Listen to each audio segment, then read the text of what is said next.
really, I think we landed our first true IT client maybe 14, 13, somewhere around there. Yeah, that probably feels about right. Screwed it up for, a good probably a year or two. Yeah, we weren't good at it back then. No, we just didn't. Probably our first real client was probably Fayette County. The housing authority. Well, yeah, the housing authority. I was talking the county itself, but yeah. That was the first. That was when we were good, though. I don't know if really. we were. No. No. Yeah, we weren't Fayette County. We weren't like we are today. That's for sure. Yeah. Still a little. I don't know. It just wasn't. It wasn't as polished of a product. I mean, we didn't even have our ticketing system was raw. It was. True. It still wasn't. We had AVG back then. No process behind it. So I would say, really that 2014, 13 time frame, with that first client there and screwing it up. You fast forward and we were building out this center of the building that, the section of the building that we're in, our NOC and our data center. And, as that kind of progressed, that was around the 2016 time frame. We started thinking about it in 16. Yeah, I think we had to be the end of 17 that we...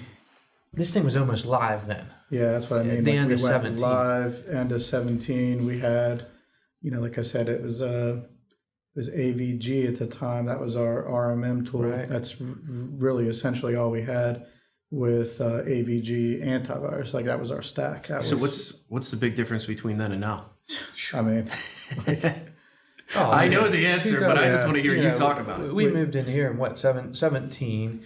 You progressed, then our father passed away, shortly afterwards when we moved in and the end of 17, this was done. Our NOC was done. Yeah. I don't even know that we had the staff to be able to fully get this thing. Oh, we from had the like IT standpoint. We had 3 chairs over there filled at that time. Yeah, I mean, I don't even know that we had 3 really, because they were even they would be on the help desk, but they were also on. Yeah.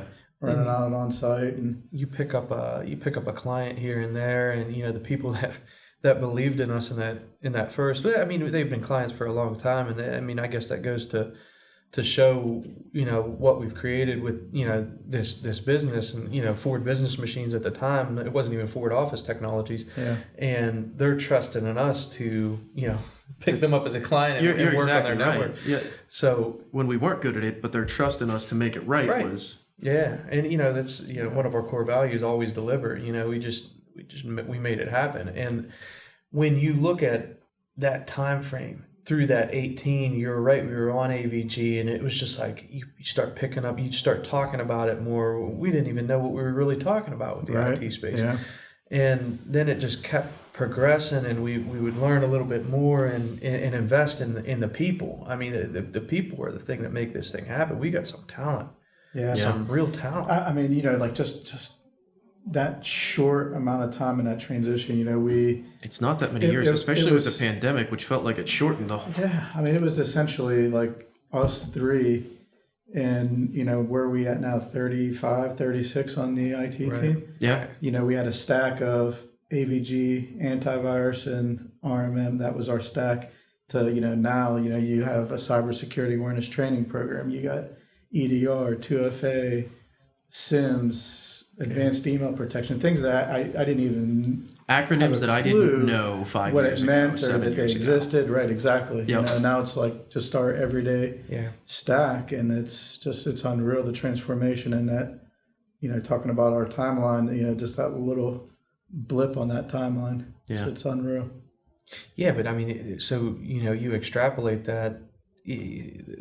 The growth in that side over the past, call it 2 to 3 years, you extrapolate that out, and where the heck can this thing, where can this thing go? Yeah.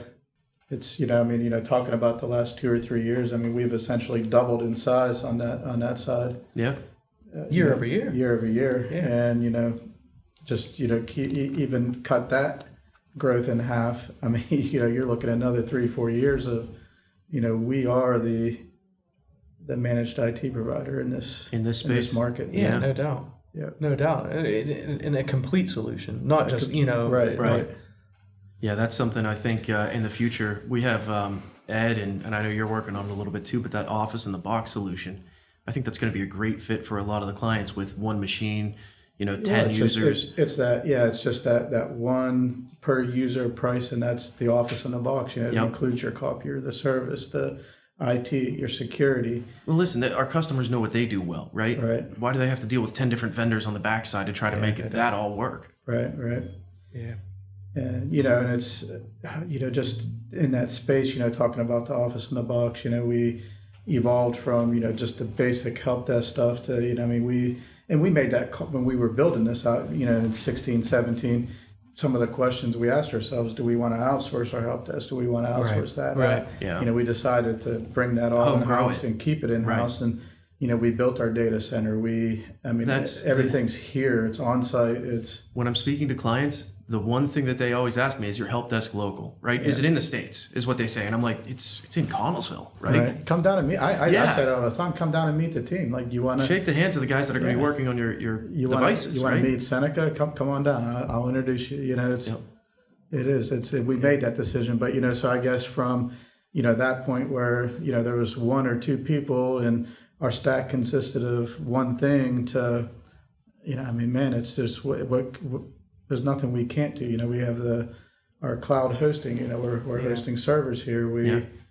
I think that's definitely an avenue as you look to the future that can continue to grow. I mean, there's just the security around the virtualization of environments.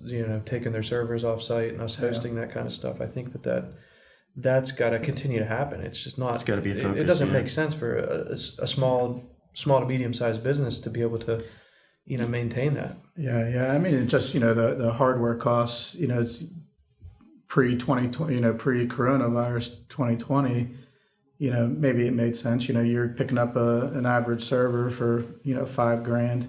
Now that average server, you're looking at 13 to 15 grand. Right. It just doesn't make sense to do that. You pay that office in the box price and, boom, we take care of it for you. You don't even have to worry about it. When you come in the morning, that server's crashed.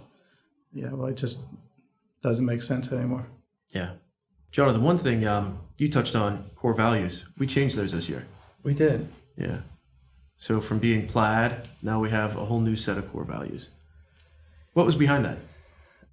I want these things to be able to be felt by our team. The core values are, sometimes they're just put out there by corporations, and people don't feel them. Whenever we looked at that this year, and it was tough because I really didn't want to make the change, only because I just feel like it sends a mixed message to our team on the direction of these words and what we feel they instill in people when they come in the doors here, and how our team should be serving our clients. I wanted them to be felt. So when we looked at that transition, that was something that I really wanted to dive into, and that's the reason we stuck. Been talking about it for what, 2 years? 2 years, yeah. And just never really made never made the change. And with our growth this year, I felt it was time to really jump into those. And talking about that, so the core values previously, it felt like you were just memorizing a sentence or memorizing an acronym, and it wasn't, you weren't feeling that, it's, so I agree with that, just, you gotta feel it, own it, which one of our core values there, owning it. Right. Own it's my favorite. What does that feel like, not just memorizing that acronym, This is things that we need you to come in and live and breathe and feel every day. Be optimistic, it's just, you don't want to come in and be a downer. You can't be a detractor. You got to make sure that your mind's right.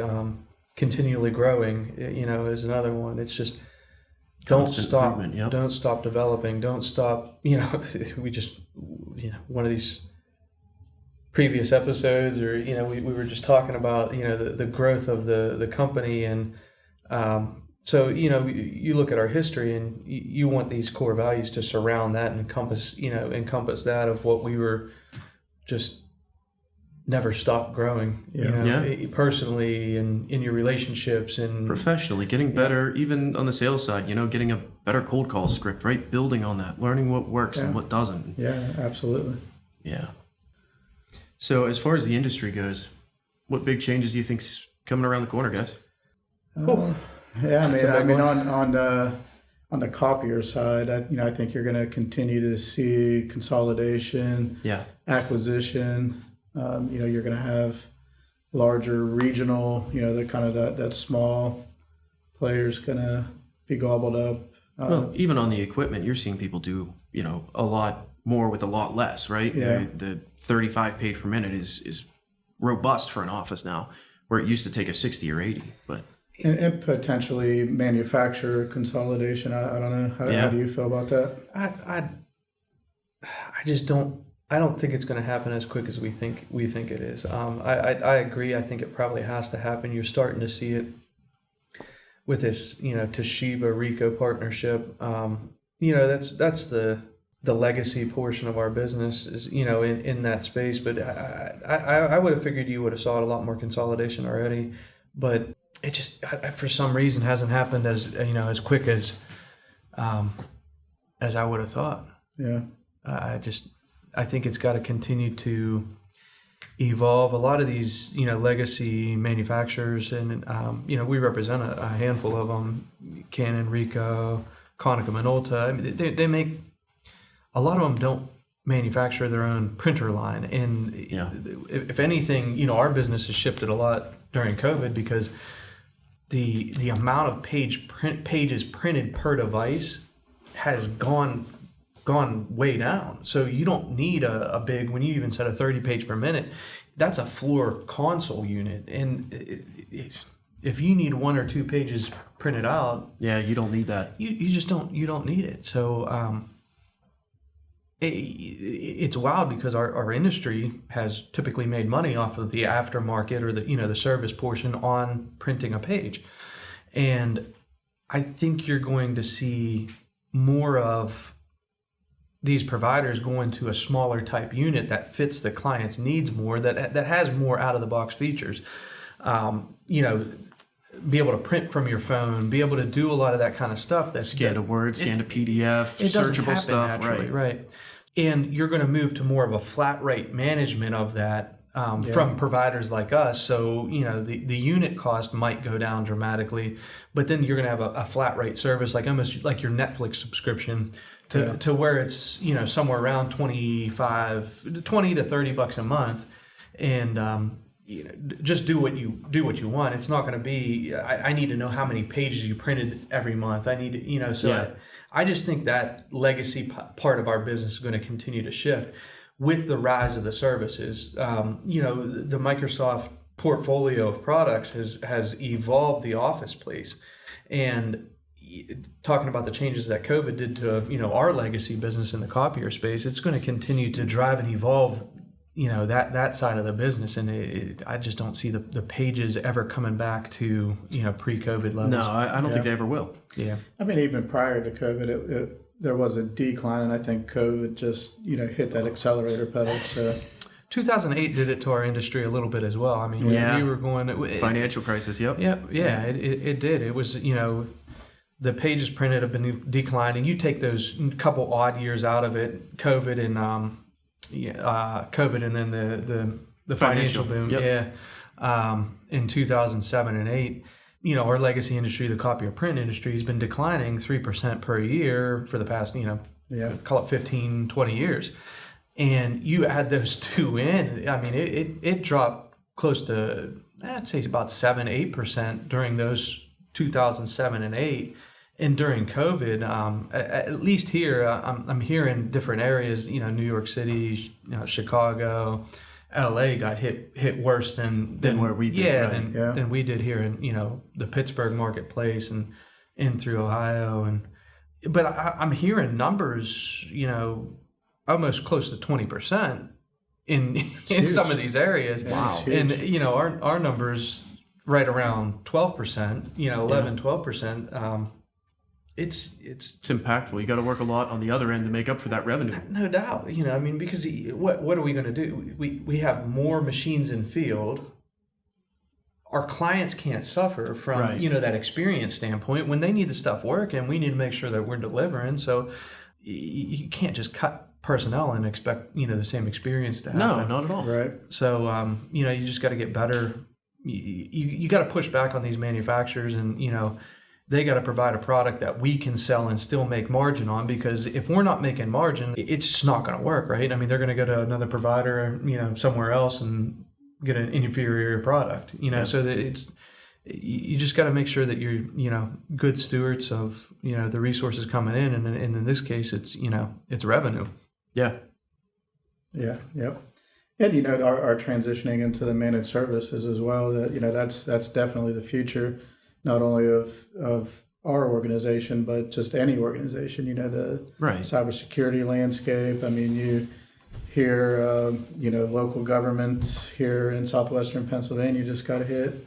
Yeah. I mean, it's a matter of when that happens. So I feel like we're poising ourselves for that future growth. Yeah, cybersecurity is one of the most important issues for anybody nowadays. Yeah. School districts, county government, the PA court systems that got hit.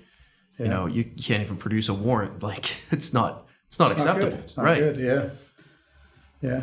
And it's it's a matter of time. It's a matter of when, right? Yeah. So regionally, where else do we think we need to be a player? I know Ohio is important to us. We're up and down the west coast of PA. Bedford was a great acquisition for us, but that office wasn't. I remember being there with Fred one day, and his tenant came down in his pajamas with a cup of coffee. It didn't necessarily fit with. And that's a great community out there. I mean, Agreed. good people. They parallel Amazing a lot of people. the work ethic, and as we march into some of these areas that that we intend on going, I think that we got to be cognizant of of scenarios that we learned from in the past, like such as Bedford. That that client base still needs served. We still keep personnel out there to make Doug's sure out there today. make sure the clients are served the right way. But The customer experience can't suffer, but at the same time, that location probably wasn't the best fit. I think Altoona, Bedford is important to us. I think you could see an office out there in the near future. Yeah, I think you look at some of the underserved areas that I really feel like we can add value. Cumberland, Maryland's only an hour away from where we sit right now. I think as we continue to grow that way, I think there's just good opportunity for expansion. I want to make sure that our client base is aligned in values to what we already have here. Yeah.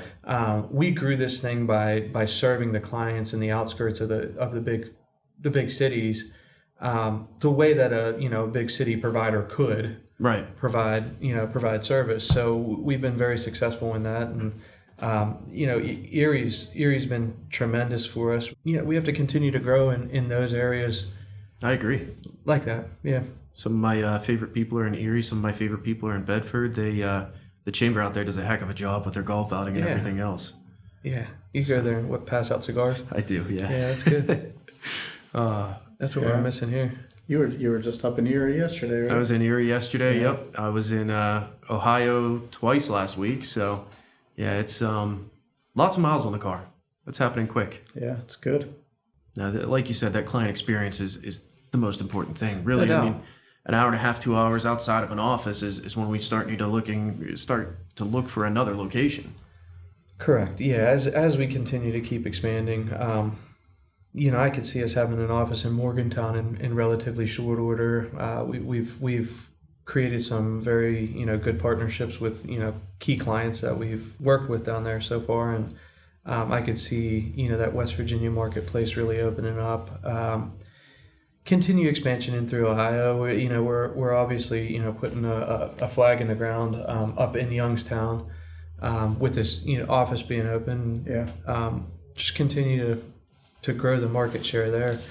Well, and it's important for the people in the community too. If they don't see you active in that community, they don't want to do business with you. Right. Right. So the chamber events, the other stuff that we need to get involved in, we joke about passing out cigars, but it's impactful to be there. It's important to be there. People like to do business with people that they know, like, and trust, right? It's not big box stores that they're buying a copier from or an IT solution from. It's people. So guys, it's been a lot of fun. I'm glad we got to do this. We've been kicking around the idea of a podcast for a while, so. Yeah, this is our infancy into that market. It's That's what I was just gonna say, it's our first one. I expect these to get a little better, a little more right, as more we go on. interactive, and we'll build a little more structure to them. But for future episodes, I'd like to see some things related to the technology, kind of what the copiers are doing in the office, a little more on that office in a box concept. But Josh, what do you have? I agree. I mean, I think we need to, just keep expanding on, we kind of talked about where we came from. Yep. Maybe, next couple where we're at and then where we're going, I like that. Yeah. Jonathan, you have any ideas? Yeah, I'd like to continue to touch on, what Josh mentioned with the IT growth, but, keeping people informed on, what the latest greatest is on the, cybersecurity or the managed IT side of our business as that continues to, propel us like a rocket ship towards, outer space. And I'd like to talk a little bit more about the philosophy of Forward and, why clients decide to, stay with us or go with us in the first place. I think bringing in clients could be pretty cool. Yeah, I agree. And that's probably the third thing is I'd like to bring in some people that can add some perspective and add value.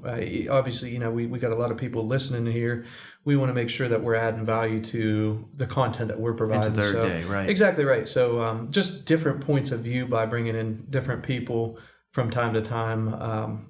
We have some fabulous talent within our networks. Absolutely. To be able to bring in from sales training to development on the leadership side to what's next in IT from software standards and the security side of that. So there's just a lot of value in our networks that we hope to be able to bring to people. I think talking about the fun that we have is another thing as well, right? Oh yeah, like with some of the sales stuff, I still see the North versus South golf outing trophy behind you. South team holds it right now. So, but no, some of the sales team, see what they have to say and see what their thoughts are on serving the clients. And you mentioned, you said about, like software vulnerabilities, what's the latest and greatest? We got a lot of irons in the fire, a lot of R&D time going into the future products, future services. So, it's exciting. Yeah, I agree. All right. Yeah. Well, thanks everybody for joining us again on the Cutting Edge podcast. And we look forward to future episodes. Thanks.